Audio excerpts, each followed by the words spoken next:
Hi, I am Anastasiia Rozvadovska, a Ukrainian correspondent for JURIST, a former law student of Taras Shevchenko National University of Kyiv, Ukraine, and a current LLM student at University of Pittsburgh School of Law. This interview will be a first from the series of interviews which we'll be doing on various aspects of Ukrainian reconstruction. Today, I will be interviewing investigator Yuliia Mykhailiuk and junior investigator Stepan Duplinskyi from the Business Ombudsman Council team to get their unique perspective on the topic of legal issues Ukrainian business faced during the war and how it is possible to solve them in terms of post-war rebuilding. First of all, can you please introduce yourself? Hello, my name is Yuliia Mykhailiuk. I'm investigator at the Business Ombudsman Council. Hi everyone, my name is Stepan Duplinskyi and I'm junior investigator at Business Ombudsman Council. Thanks for that. Can you briefly describe what is Business Ombudsman Council? What is the main aims, functions of institution for those who may be unfamiliar with that? If I may start, I would say that Business Ombudsman Council is a quasi-governmental, independent and impartial institution. Its main aim is to deal with B2G disputes where business is not happy with what the government does and wants to challenge the decisions or renew its interest in out-of-court procedure. So basically, how business can get to us is we are lodging a complaint. Once we receive the complaint from business entity, we assess it according to our criteria. And once we agree with the position, we preliminarily agree with the position of the business entity, we try to help it via mediation or other tools available for making our best efforts and gaining the best result for the company without the need for going to court. The privilege which basically business gets is professional legal advice free of charge. So we believe that we have our mission and we try to complete it as much and as best as we can do. And does the Business Ombudsman Council stop their work after 24th February, after the full-scale invasion of Russia, or not? And if not, how has the format of work changed?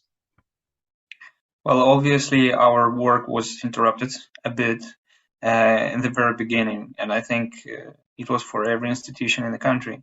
But we did our best to gather our strengths and forces and continue doing what we can do best. Though our format has changed a little bit. It was altered because we had to answer new war-related challenges, and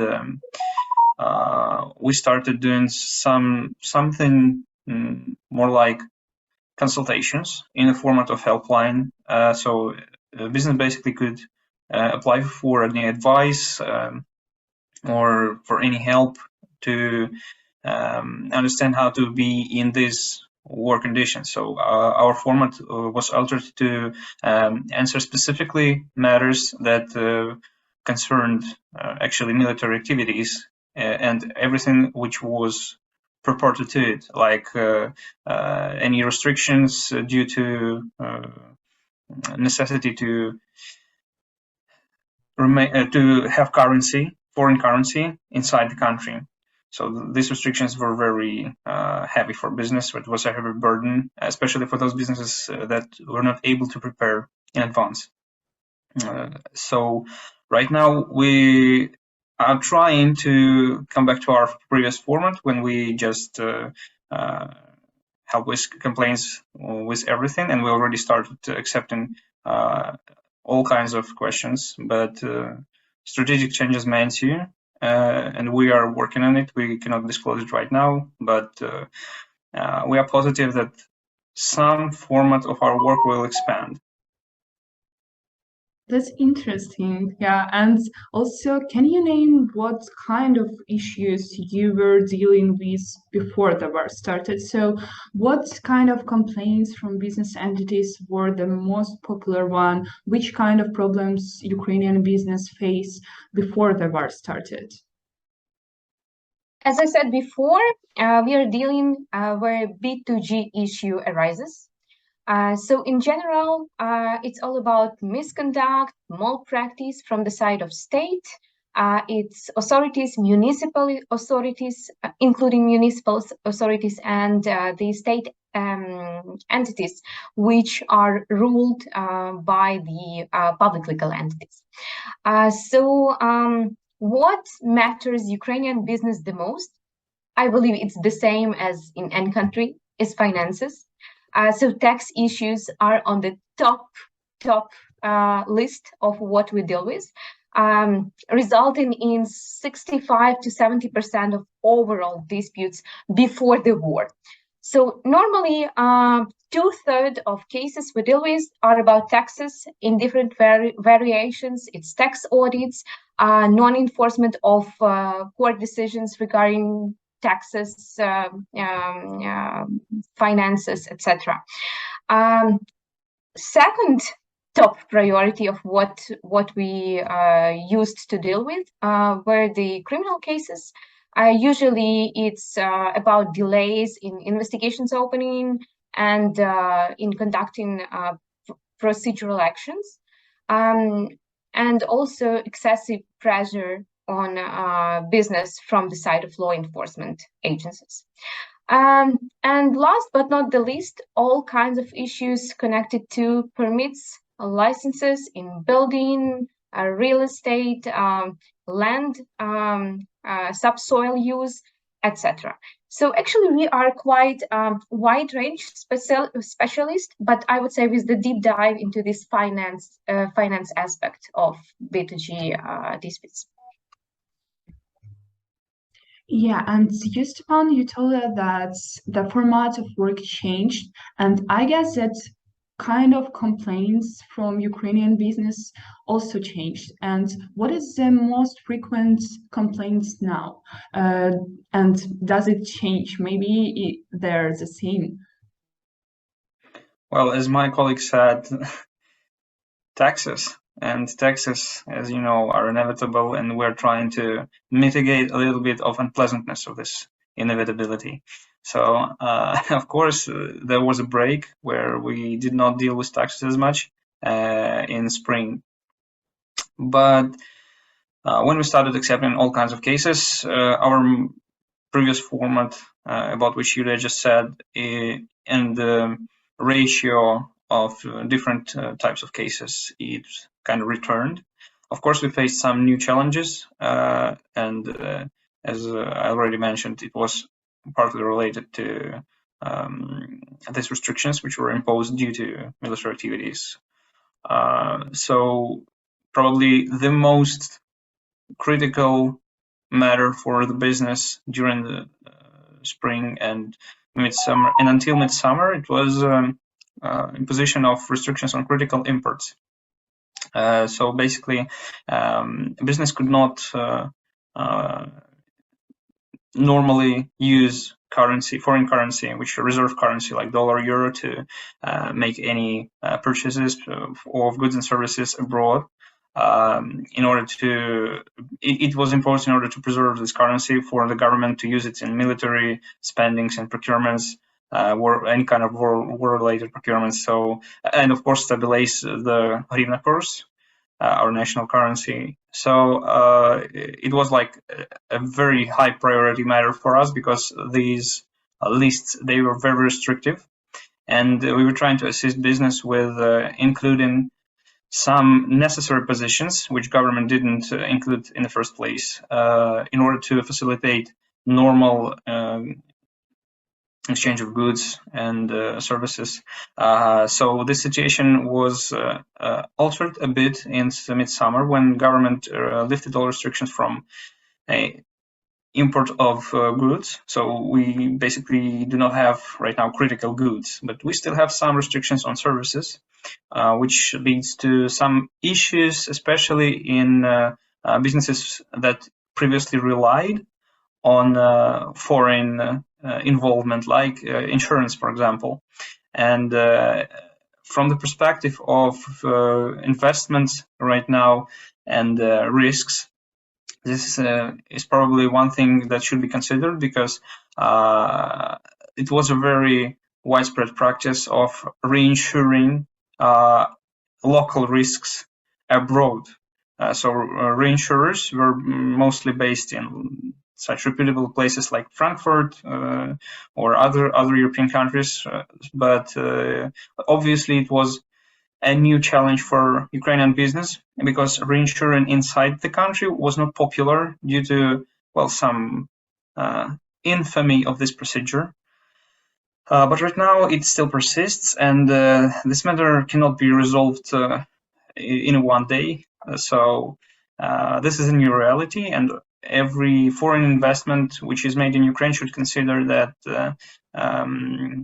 at least at this angle, there may be a problem. Because insurance is very important sometimes for many businesses, and sometimes even mandatory, if I'm not mistaken. So current changes in subjects of complaints, they mostly reflect new regulations that calls to provide leeway to business in difficult times, because this legislation is adopted on a regular basis and very fast, because we need to address reactively every issue that the country faces. There are obviously mistakes, lacunas, and it is not like a bad thing. We just need to react fast and point it out for the legislator or regulators, well, for the authorities. One follow-up question, but do you think the government is doing a well job?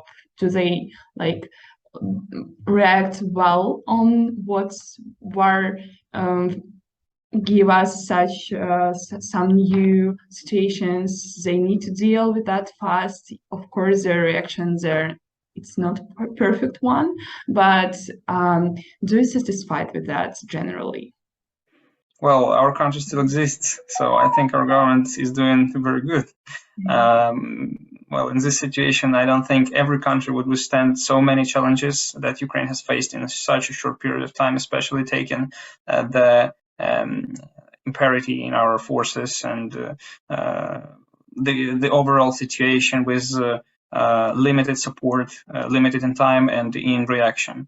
So yeah, I would say that our government is doing its best. Obviously, there are issues, but we are one of the actors that should mitigate that. Yeah. If I may continue, I would like to support my colleague saying that Ukraine happened to deal with the issues any country is ready to. I mean, you usually don't play a full-scale, long-lasting war as your normal operational activity risk. It's force majeure, which happened. So we had dozens of challenges, but still this week, I believe International Monetary Fund, they assessed the decrease of Ukrainian GDP for minus 30%, which is huge. But still, it's maybe not that bad as it could be. Still, we have businesses. We have even new enterprises which open, not many of them, of course, because it's not probably wise to invest in a country where missiles attacks are all the time. But still, government tries to be on the same page with the businesses, tries to open new routes of communication. I mean, it's much less bureaucracy now as it used to be before. And that's something inspiring, I would say. Yeah, and what else from your perspective can be done to help business in such hard times? What maybe government or even other countries can do?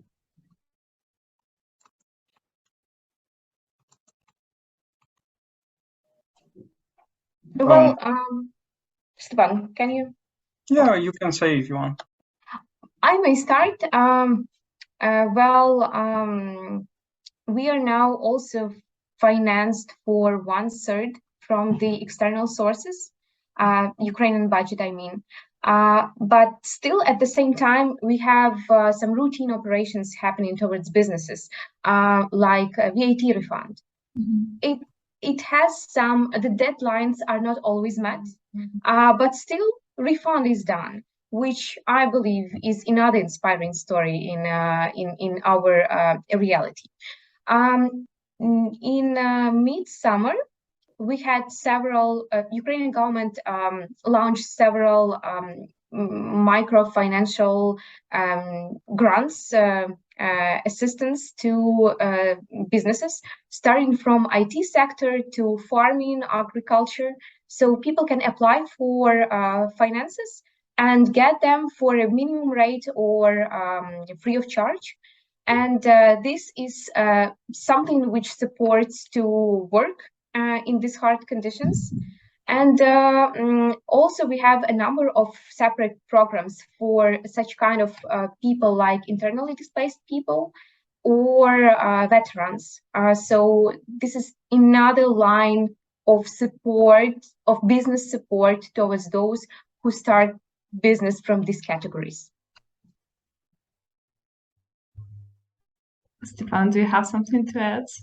Well, my colleague covered mostly the main important issues. Like, we need to respond quickly to all challenges, and war calls us for swift decisions and removal of all unnecessary barriers that may lead to problems that arise in a normal activity. So we gotta deal with situations when we kind still have some unnecessary barriers, necessary restrictions, permits, licenses, which is right now everyone knows about it, and our parliament is considering removal of such barriers. So it's also a good thing.